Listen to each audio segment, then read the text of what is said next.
sin más dilación, nuestro festival ha llegado a su fin, pero nos quedan dos actos muy importantes. La graduación de los alumnos de 5 años. Si perdón, se pone la cámara. Estos niños y niñas que están saliendo, algunos, tal vez sin saberlo, han superado una primera etapa muy importante en sus vidas.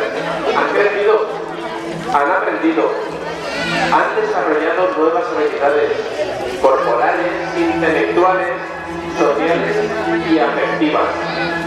Jugando, han aprendido a convivir, a compartir y a respetar a los demás. Y siendo queridos y tratados con afecto y con cariño, han aprendido a querer y a dar cariño a los demás.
Muy bien, chicos, os habéis ganado este diploma porque habéis trabajado